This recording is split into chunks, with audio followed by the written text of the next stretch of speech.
आज हम लोग क्लास 12 का जो है केमिस्ट्री का जो चैप्टर 6 है, 6 नंबर जो चैप्टर है तत्वों के निष्कर्षण के सामान्य सिद्धांत एवं प्रक्रिया, इसका जो इंग्लिश होता है general principle and process of isolation of elements. ठीक है, तत्वों के निष्कर्षण, इसका जो है ऑल ऑब्जेक्टिव क्वेश्चन जो है हम लोग देखने वाले हैं।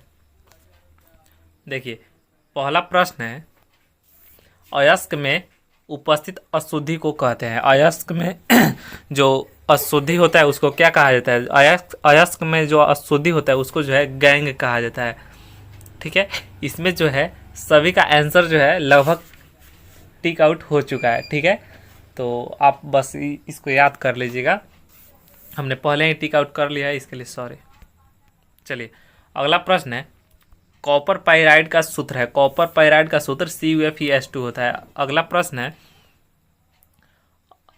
स्मेल्टिंग में धातु के ऑक्साइड के अपचयन में संयुक्त है, तो C यानी कार्बन। अगला प्रश्न है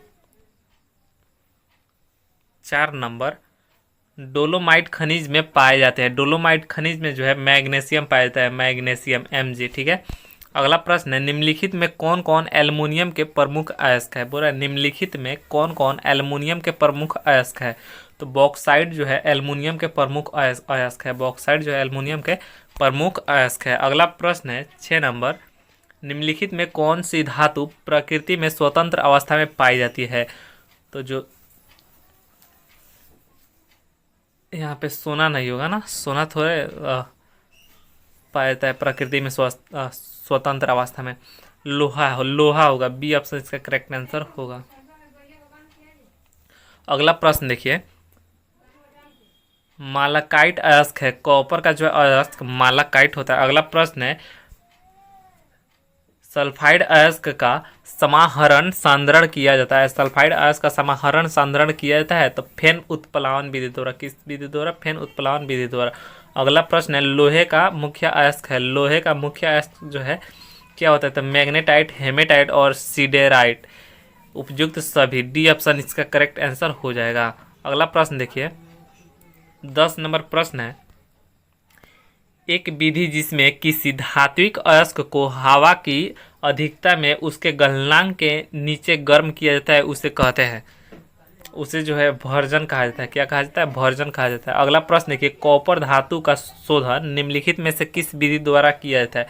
तो वैद्युत अपघटनी शोधन द्वारा, वैद्युत अपघटनी विधि द्वारा जो है कॉपर धातु का जो है शोधन किया जाता है। अगला प्रश्न है,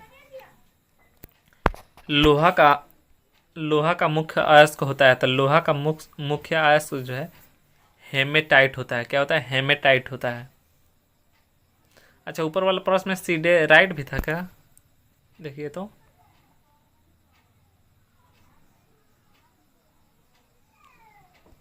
सॉरी, लोहा का मुख्य अयस्क क्या होगा? हेमेटाइट होगा। ठीक है, सिडेराइट नहीं होता है ना। चलिए, अगला प्रश्न देखिए, कॉपर का मुख्य अयस्क क्या होता है? कॉपर का मुख्य अयस्क जो है कॉपर पाइराइट होता है। क्या होता है? Copper pyrite. ए ऑप्शन इसका करेक्ट आंसर हो जाएगा। अगला प्रश्न, निम्नलिखित में से कौन जिंक का अयस्क नहीं है? पूरा जिंक का अयस्क कौन नहीं है? तो बॉक्साइड जो है जिंक का अयस्क नहीं है।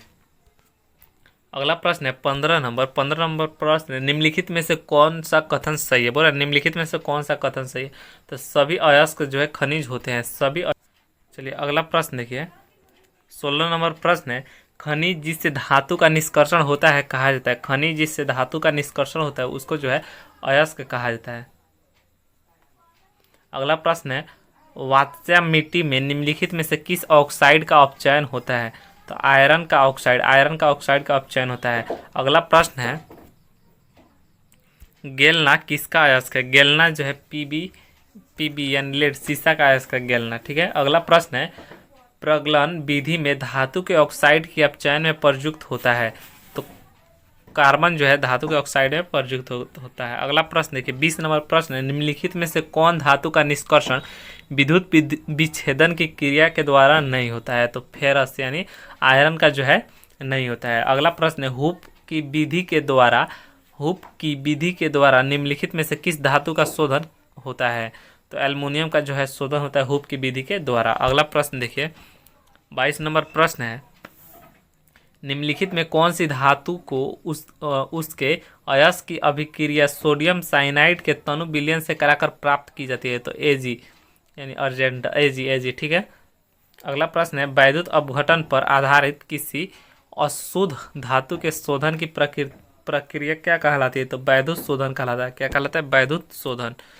अगला प्रश्न देखिए, 24 नंबर प्रश्न है, पायरोलुसाइड निम्नलिखित में से किसका अयस्क है? तो पायरोलुसाइड जो है मैग्नीज का अयस्क है। किसका अयस्क है? मैग्नीज का अयस्क है। अगला प्रश्न है, धातु के ऑक्साइड को कार्बन या कार्बन मोनोऑक्साइड के द्वारा धातु से अवकृत करने की क्रिया कहलाती है प्रगलन। क्या कहलाता है? प्रगलन कहलाता है। अगला प्रश्न है 26 नंबर, निम्नलिखित में से किस धातु के निष्कर्षण के लिए साइनाइड विधि का उपयोग होता है? तो एजी।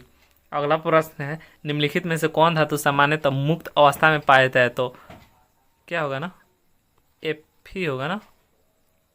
निम्नलिखित में से कौन धातु सामान्य मुक्त अवस्था में पाया जाता है? तो एफ ही। अगला प्रश्न देखिए, 28 नंबर प्रश्न है, निम्नलिखित धातुओं में किसके निष्कर्षण में वैद्युत धातु कर्म का उपयोग होता है? तो सोडियम का। किसके? सोडियम का। अगला प्रश्न है, जिसमें दो अलग अलग धातु उपस्थित होते हैं वह अयस्क है? कॉपर पाइराइड, ठीक है। अगर आपको आंसर में कोई तकलीफ है तो यहाँ पे आंसर दिया हुआ है।